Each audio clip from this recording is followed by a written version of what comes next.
नमस्कार, SN today की खास प्रस्तुति हलचल कार्यक्रम में आपका स्वागत है। करते हैं शुरुआत आज के कार्यक्रम की। लॉकडाउन शुरू होने के बाद 65 दिनों के बाद चूरू रेलवे स्टेशन पर पहली श्रमिक ट्रेन पहुंची। यह ट्रेन मुंबई से रवाना होकर चूरू पहुंची, जिसमें 120 प्रवासी चूरू रेलवे स्टेशन पहुंचे। ये सभी वो प्रवासी लोग हैं जो मुंबई में कामकाज के सिलसिले में रह रहे थे और लॉकडाउन के बाद मुंबई में फंस गए। चूरू रेलवे स्टेशन पहुंचने पर कोविड-19 की जारी एडवाइजरी का पालन कराने के लिए प्रशासन, पुलिस और चिकित्सा एवं स्वास्थ्य विभाग के अधिकारी यहां पहले से ही मौजूद थे। सोशल डिस्टेंसिंग का ख्याल रखते हुए सभी को गोल घेरे में बिठाया गया। छोटे बच्चों ने भी सोशल डिस्टेंसिंग का ख्याल रखा और गोल पहरे में बैठे रहे। प्रवासियों को नाश्ता देने से पहले उनके हाथों को सैनिटाइजर से सैनिटाइज करवाया गया। ट्रेन के चूरू पहुंचने के बाद पूरी ट्रेन को सैनिटाइज करवाया गया। रेलवे स्टेशन का अनाउंसर कोविड-19 एडवाइजरी की पालना के लिए अनाउंस करते रहे। इन लोगों में श्रीगंगानगर, हनुमानगढ़ आदि जिलों के लोग शामिल हैं, जिन्हें रोडवेज बसों के द्वारा निःशुल्क उनके गंतव्य जिले और तहसीलों तक पहुंचाया जाएगा। सभी लोगों को लाइन लिस्टिंग के बाद इनकी थर्मल स्क्रीनिंग की गई तथा ब्लॉक वाइज क्वारंटीन किया गया। बीसीएमओ की टीम ने कोरोना संदिग्ध लोगों के सैंपल लिए। श्रमिक स्पेशल ट्रेन है जो मुंबई से आई है और इसमें करीब 120 लोग हैं। ये मिक्स हैं, सभी जगह के हैं। करीब 30 लोग चूरू जिले के हैं, विभिन्न तहसीलों के। इसके अलावा कुछ हिसार के भी हैं, एलनाबाद के भी हैं, नौर के हैं, बादशाह के हैं, कुछ गंगानगर के भी हैं। तो हम इनकी लिस्टिंग कर रहे हैं और लिस्टिंग करके और इनके गंतव्य के हिसाब से हम प्लानिंग करके इनको सबको अपने अपने गंतव्य पर भिजवाएंगे। यहाँ हमने उनको उतरने के बाद में इनको पानी, चाय की और बिस्किट वगैरह की व्यवस्था एक बार कर दी है। और जो चूरू जिले के लोग हैं इनको हम यहाँ पे जो हमारा क्वारंटीन सेंटर है वहाँ पे ले जाएंगे। और जो दूसरे जिलों के लोग हैं या दूसरे स्टेट के लोग हैं, एलनाबाद या हिसार के, उनको हम उनके गंतव्य स्थान पर भेजेंगे। जी बिल्कुल, जैसे कि चिकित्सा एवं स्वास्थ्य विभाग कोरोना महामारी की रोकथाम के हेतु बहुत ज़्यादा संवेदनशील है। हमें सूचना मिली थी कि मुंबई से ट्रेन आने वाली है, उसके अंदर लोग हैं। तो अभी ये ट्रेन पहुंची है जो कि रात को 3-4 बजे पहुंचनी थी, अभी 10 बजे चूरू पहुंची है। इसके अंदर लगभग 100 लोग हैं, जिसमें लेडीज़ भी है, बच्चे भी हैं, जेंट्स भी हैं। अब ये लोग यहाँ पे उतरे हैं, इनको क्वारंटाइन किया जाएगा। क्वारंटाइन करने के बाद में इनकी सैंपलिंग करी जाएगी। नेगेटिव आने के बाद में ही इनको घर भेजा जाएगा। और बाकी जो दूसरे स्टेट के या दूसरे ज़िलों के जो लोग हैं उनके लिए प्रशासन के द्वारा बस की व्यवस्था कर दी गई है, उनको आगे भेज दिया जाएगा। धन्यवाद।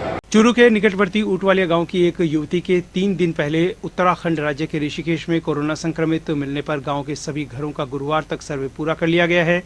बीसीएमओ डॉक्टर एहसान गौरी ने बताया कि खासोली के प्राथमिक स्वास्थ्य केंद्र प्रभारी डॉक्टर अनुशंसा साहरण की सूचना पर गांव ऊटवालिया में 3 दिनों में 4 टीमों द्वारा गांव के 769 घरों एवं 4366 लोगों का सर्वे करवाया गया।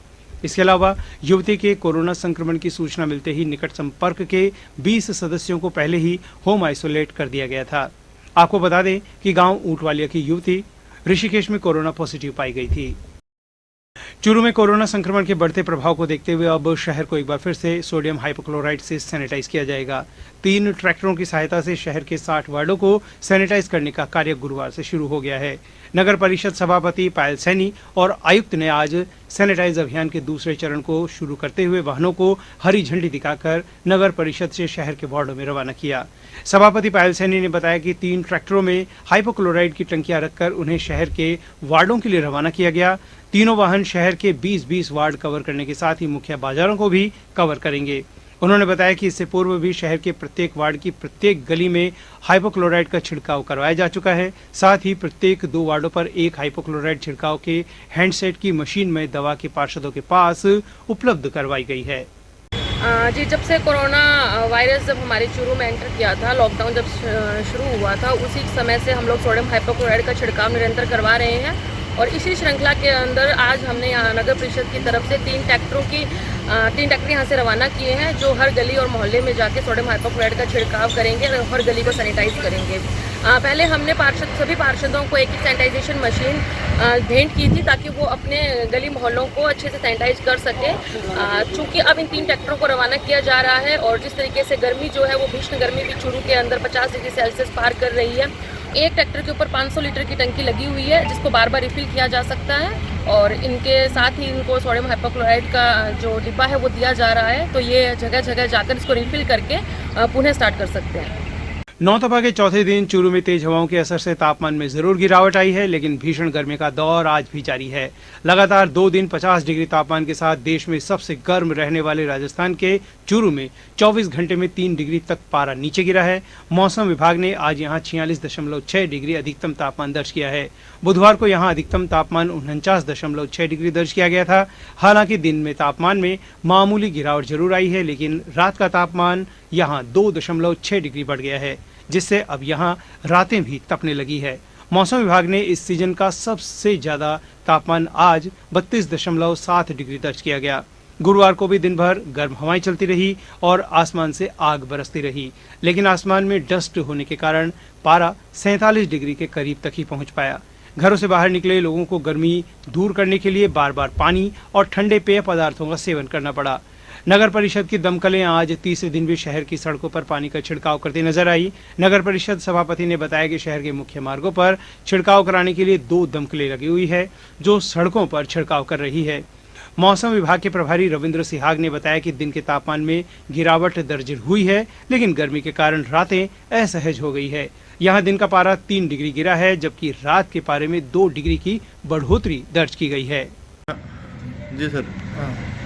जहाँ आज के तापमान की बात की जाए तो रातें कुछ ज़्यादा असहज हैं, ये एक बुरी खबर है। अच्छी खबर ये है कि दिन का तापमान है वो 3 डिग्री सेंटीग्रेड है वो गिर गया है।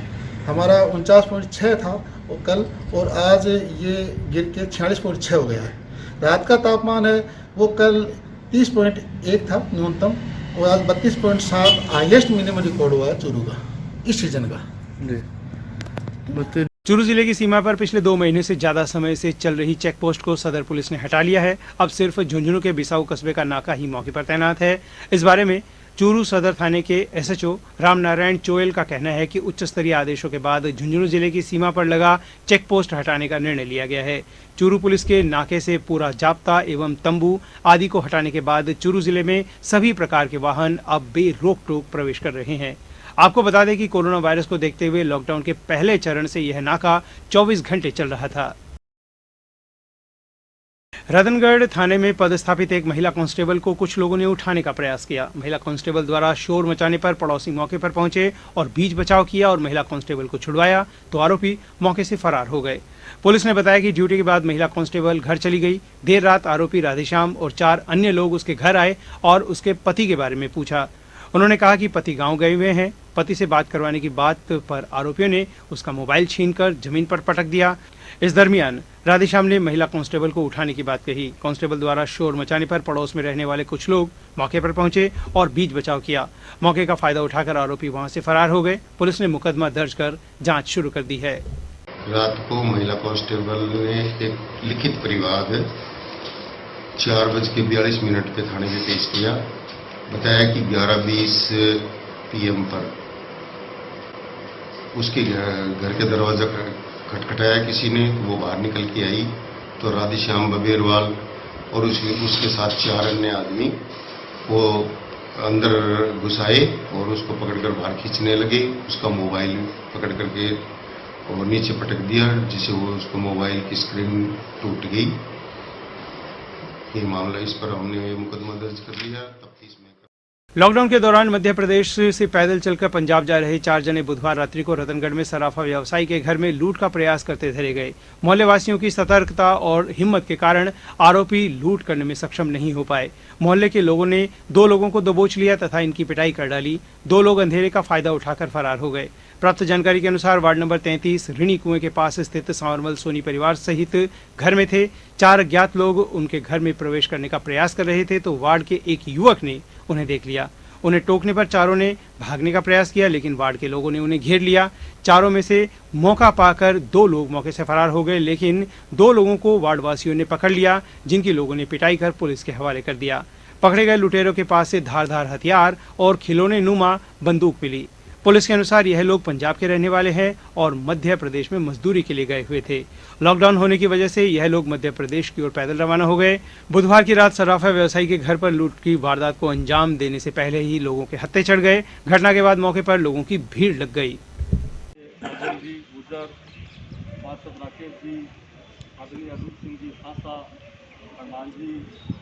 पानी वाले कुएं के पास सुनारों के मोहल्ले में श्रीमान सावरमल जी भूण के घर में ये 4 आदमी आए थे उस हथियार सहित, और 2 आदमी तो भाग गए या 2 आदमियों को जनता ने कवर कर लिया। हम पुलिस के सुपुर्द कर दिया उनको। वारदात को ये अंजाम नहीं दे पाए, ये उससे पहले ही जनता ने इनको कवर कर लिया। उसमें से 2 आदमी तो भाग गए और 2 आदमियों को जनता ने पकड़ लिया। इन चोरों का तो सर वो खाना खा रहे थे, ये दो लड़कों ने उसके घर में अंदर में घुसते टाइम में देख लिया।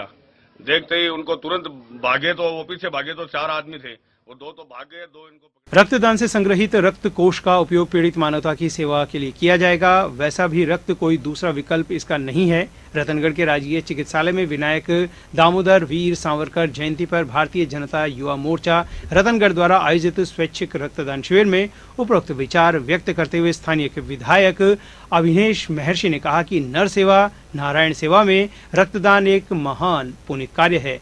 क्षेत्र में पड़ रही भयंकर भीषण गर्मी के बावजूद भी राजकीय सामान्य चिकित्सालय में भाजपा युवा शक्ति ने 51 यूनिट का रक्तदान किया तथा 246 लोगों द्वारा रक्तदान के लिए पंजीयन करवाया गया।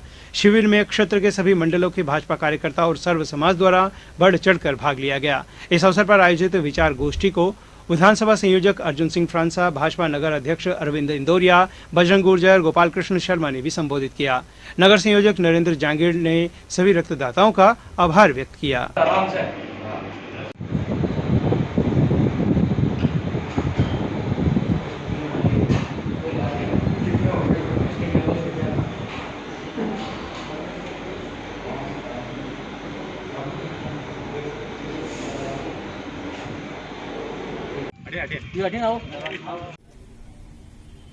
हम भारतीय जनता पार्टी के साथी कार्यकर्ता आज उनको याद करके देश में किस तरह से हमारी भूमिका होनी चाहिए, सामाजिक सरोकार की भूमिका कैसी होनी चाहिए, इसके ऊपर आज हम लोगों ने चिंतन किया। भारतीय जनता युवा मोर्चा के सभी साथियों ने बहुत बड़ी मात्रा में रक्तदान किया है और हमारे साथी करीब तय किया गया था। हमारे प्रशासन से, जो अस्पताल प्रशासन है, उससे बात की गई। उन्होंने कहा हमारे पास में 50 से ज़्यादा की कैपेसिटी यहाँ पर इकट्ठा करने की नहीं है, तो हमने ये तय किया कि 51 साथी हमारे रक्तदान आज करेंगे और बाकी जितने लोग आए हैं सैकड़ों की तादाद में, वो सब रजिस्ट्रेशन कराएंगे। जब कभी भी ज़रूरत पड़ेगी रक्त की, किसी भी भाई को, साथी को, माता को, बहन को, उनको हमारे साथी रक्त देने के लिए हमेशा तैयार रहेंगे। यही आज का कार्यक्रम था। रतनगढ़ में national anti crime and human rights council of India की टीम चूरू ने प्रदेश चेयरमैन वीरेंद्र सिंह राठौड़ के निर्देशानुसार बीकानेर संभाग विधि सलाहकार प्रशांत महर्षि के नेतृत्व में राजगढ़ थाना अधिकारी विष्णुदत्त बिश्नोई के आत्महत्या प्रकरण की सीबीआई जांच करवाने की मांग को लेकर उपखंड अधिकारी डॉक्टर गौरव सैनी के मार्फत मुख्यमंत्री अशोक गहलोत के नाम ज्ञापन दिया। इस मौके पर नगर अध्यक्ष दुर्गेश कुमार गौड़ ने कहा कि थानाधिकारी विश्नोई राजस्थान पुलिस फोर्स के एक ईमानदार, कर्तव्यनिष्ठ और दबंग ऑफिसर थे। आज ह्यूमन राइट्स ऑफ इंडिया के तहत हमने रतनगढ़ के एसडीएम साहब को ज्ञापन दिया है। श्रीमान विष्णुदत्त जी बिश्नोई राजगढ़ थानाधिकारी की आत्महत्या के प्रकरण में सीबीआई जांच के लिए कि उनकी सीबीआई जांच करवाई जाए, जिससे उनको न्याय मिल सके। चूरू में आज वीर सावरकर की जयंती पर राजकीय डेडराज भर्ती अस्पताल के ब्लड बैंक में भारतीय जनता युवा मोर्चा के तत्वावधान में रक्तदान शिविर का आयोजन किया गया। कार्यकर्ताओं ने वीर सावरकर के चित्र पर पुष्प अर्पित कर उन्हें श्रद्धांजलि अर्पित की। कार्यक्रम में जिलाध्यक्ष पंकज गुप्ता ने कहा कि वीर सावरकर मां भारती के सच्चे सपूत थे। उनकी जयंती पर रक्तदान करना उनके प्रति सच्ची श्रद्धांजलि है। इस अवसर पर जिला प्रमुख हरलाल साहरण ने कहा कि वीर सावरकर ने देश के लिए जो त्याग और बलिदान की इबारत लिखी, वह आज भी प्रासंगिक है। भारतीय जनता युवा मोर्चा के जिला अध्यक्ष और कैंप संयोजक अभिषेक चोटिया ने बताया कि उपनेता प्रतिपक्ष राजेंद्र राठौड़ की प्रेरणा से वीर सावरकर की जयंती पर पूरे जिले में लगभग 300 यूनिट रक्तदान किया तथा 800 से अधिक लोगों ने रक्तदान के लिए पंजीयन करवाया। ब्लड बैंक की रक्त लेने की सीमित क्षमता को देखते हुए 300 यूनिट रक्तदान किया तथा इस संदर्भ में आगामी दिनों में आवश्यकता पड़ने पर लगभग 3000 रक्तवीरों की सूची अस्पताल प्रशासन को उपलब्ध करवा दी गई है। चूरू और सुजानगढ़ के अंदर जहां पर ब्लड बैंक की सुविधा उपलब्ध है, राजगढ़ के अंदर बाहर से एक टीम आई है, वहां पर रक्तदान के कार्यक्रम आयोजित किए जा रहे हैं। संपूर्ण राजस्थान के अंदर अभी 2 महीने से लॉकडाउन चल रहा था, जिसके कारण ब्लड बैंक के अंदर रक्त की कमी थी। इस कमी को देखते हुए युवा मोर्चा के कार्यकर्ताओं ने निश्चय किया कि वीर सावरकर जी के जन्म दिवस के अवसर पर एक साथ हम रक्तदान करके इस कमी को पूरा करने की कोशिश करेंगे। साथ ही युवा मोर्चा के कार्यकर्ताओं ने चूरू में नवाचार किया कि जो अभी कोरोना काल के अंदर 2 महीने से देश लॉकडाउन की स्थिति में था, हमें किस तरीके से कोरोना से बचने के उपाय करने चाहिए, किस प्रकार से हमें समय समय पर हैंड वॉश करते रहने चाहिए, उनको सैनिटाइज करना चाहिए। हम घर से बाहर निकलें तो हमें मास्क का उपयोग करना चाहिए, हमें सोशल डिस्टेंसिंग मेंटेन करनी चाहिए। इस प्रकार के मैसेज कोरोना से संबंधित युवा मोर्चा के कार्यकर्ताओं ने ब्लड देते समय तख्ती अपने पास रख के देने का प्रयास किया। इसके साथ ही जैसा कि हम सबको पता है, पिछले 2-4 दिनों पहले राजगढ़ के सीआई साहब विष्णुदत्त जी बिश्नोई ने राजनीतिक कारणों के कारण दबाव में आकर आत्महत्या कर ली थी। उनकी सीबीआई जांच हो, उनको हम रक्तदान करके श्रद्धांजलि देना चाहते हैं। इस प्रकार की तख्तियां भी युवा मोर्चा के कार्यकर्ताओं ने ले रखी है। चूरू भाजपा जिला कार्यालय में आज पत्रकारों के साथ विभिन्न जन समस्याओं को लेकर प्रेस कॉन्फ्रेंस की गई। जिला अध्यक्ष पंकज गुप्ता ने वीर सावरकर को श्रद्धांजलि अर्पित करते हुए उनके बताए मार्ग पर चलने का संकल्प किया। उन्होंने आरोप लगाया कि वर्तमान समय में भारतीय जनता पार्टी के कार्यकर्ताओं पर विभिन्न प्रकार के मुकदमे सत्ताधारी दल के इशारों पर दर्ज किए जा रहे हैं। इसका ज्वलंत उदाहरण रतननगर में दिखाई दिया, जहां लोगों की पानी बिजली की मांग को लेकर उपनेता प्रतिपक्ष राजेंद्र राठौड़ के नेतृत्व में सोशल डिस्टेंसिंग का पालन करते हुए आंदोलन किया जा रहा था। उस पर चूरू एसडीएम ऑफिस से मेल कर मुकदमा दर्ज कराने का निर्देश दिया गया, जिसमें कांग्रेस के लोगों का दबाव साफ रूप से दिखाई देता है। जबकि उपनेता प्रतिपक्ष राजेंद्र राठौड़ द्वारा हर समय लोगों को सरकारी दिशा निर्देशों तथा कानून का पालन करने के लिए कहा जाता है। भारतीय जनता पार्टी आगामी 4 तारीख को उपनेता प्रतिपक्ष राजेंद्र राठौड़ के नेतृत्व में पानी बिजली की समस्या को लेकर जिला स्तर पर ज्ञापन सौंपेंगे। प्रेस वार्ता को जिला प्रमुख हरलाल सारण, पूर्व जिला अध्यक्ष वासुदेव चावला, पूर्व जिला अध्यक्ष बसंत शर्मा आदि ने भी संबोधित किया।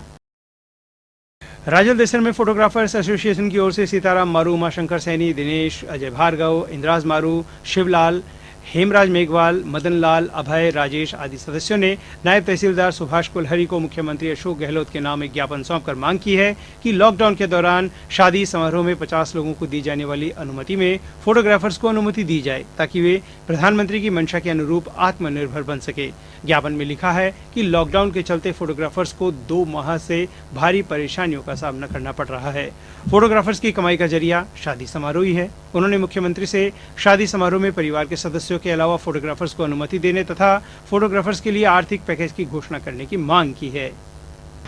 जो कोरोना महामारी के अंदर फोटोग्राफी पर प्रतिबंध लगाया था कि फोटोग्राफी शादियों के अंदर नहीं हो सकती या फोटोग्राफर जहां भी पाया जाता है उन पर कार्रवाई होगी, उस विषय में आज हम लोगों ने एक नायब तहसीलदार सुभाष कुलहरी के मार्फत हमारे माननीय मुख्यमंत्री अशोक जी गहलोत को ज्ञापन सौंपा उनके द्वारा। उस ज्ञापन में हमने ये मांग की है कि जो 50 लोग शादी में आपने स्वीकृति दी है, उनमें 2 फोटोग्राफर को भी स्वीकृति देने की कृपा करें। फोटोग्राफर पिछले 3 महीनों से बेरोजगार है, उनके लिए कुछ ना कुछ कोई आर्थिक व्यवस्था करें। राजल देसर में कोरोना महामारी के अंतर्गत चल रहे लॉकडाउन 4 के साथ ही गत 4 दिनों से पड़ रही भीषण गर्मी और लू के थपेड़ों से आम जन परेशान है। प्रातः 8 बजे कस्बे के मुख्य बाजार खुलते ही सब्जी और परचून की दुकानों पर ग्राहकों की उमड़ती भीड़ न तो सोशल डिस्टेंसिंग का पालन कर रही है, वहीं अधिकांश दुकानदार व ग्राहक बिना मास्क लगाए देखे जा रहे हैं। बैंकों के सामने छांव और पीने के पानी की व्यवस्था नहीं है, फिर भी तपती दोपहरी में ग्राहकों की लंबी कतारें चिंता का विषय बनी रही है। चिलचिलाती धूप और लू के थपेड़ों से बचाव के लिए लोग अलग अलग व्यवस्था करके घर से निकलते हैं। प्रशासन के गाइडलाइन की पालना नहीं हो रही है। ग्रामीण क्षेत्रों से खरीदारी के लिए आने वाली महिलाएं लू से बचाव के लिए वृक्षों की छांव का सहारा लेने को मजबूर है। दोपहर 1 बजे बाजार बंद होते ही कस्बे की सड़कों पर सन्नाटा छा जाता है। गर्मी इतनी तेज है कि पंखा, कूलर तो क्या दोपहरी में एयर कंडीशन भी फेल हो जाते हैं।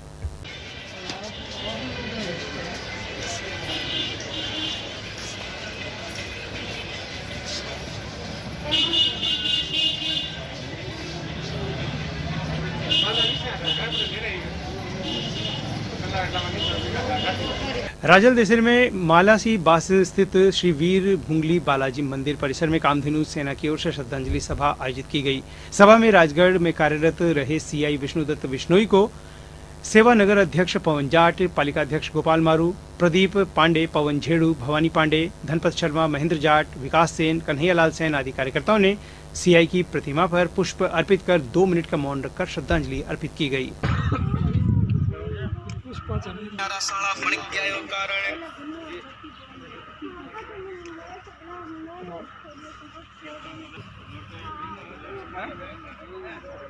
एक मिनट रुको।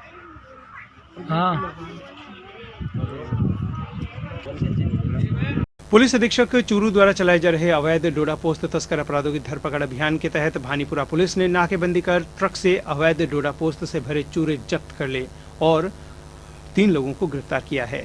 थानाधिकारी मलकीत सिंह ने बताया कि पुलिस थाने के सामने मेगा हाईवे पर नाकेबंदी की गई थी। सरदार शहर की तरफ से आ रहे एक ट्रक को रोकने का इशारा किया। ट्रक चालक ने ट्रक को तेज गति से भगाने का प्रयास किया, जिस पर पीछा कर ट्रक रुकवाकर चालक से पूछताछ की गई तो उसने सही जानकारी नहीं दी। संदेह के आधार पर ट्रक की तलाशी की गई, जिसमें 5 थैलों में 100 किलोग्राम डोडा पोस्त चूरा व 40 किलोग्राम डोडा पोस्त छिलका भरा हुआ मिला। पुलिस ने उक्त डोडा पोस्त मय ट्रक जब्त कर तीनों आरोपियों को गिरफ्तार किया, जो पंजाब के रहने वाले हैं। आरोपी गेहूं से भरे ट्रक की आड़ में डोडा पोस्त चित्तौड़गढ़ से लुधियाना ले जा रहे थे। एनडीपीएस एक्ट में मामला दर्ज कर अनुसंधान किया जा रहा है। पोस्त की बाजार में कीमत लगभग 8,75,000 रुपए आंकी गई है। चूरू पुलिस अधीक्षक तेजस्विनी गौतम के निर्देशानुसार तारानगर में वांछित अपराधियों की धरपकड़ हेतु चलाए जा रहे अभियान के दौरान थानाधिकारी राधेश्याम थालोड़ ने बड़ी कार्रवाई की है। एसएचओ द्वारा गठित टीम ने पॉक्सो एक्ट में आरोपी गौतम और कृष्ण पुत्र हीरालाल निवासी ब्रह्मनगर को गिरफ्तार किया है।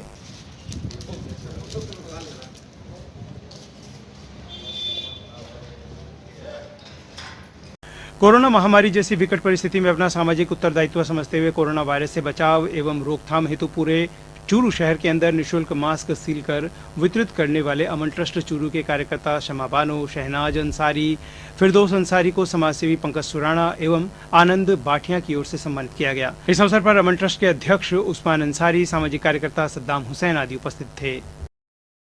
यह था आज का हलचल कार्यक्रम। अब हमें दीजिए अनुमति और आप देखते रहिए एससीएन टुडे। नमस्कार।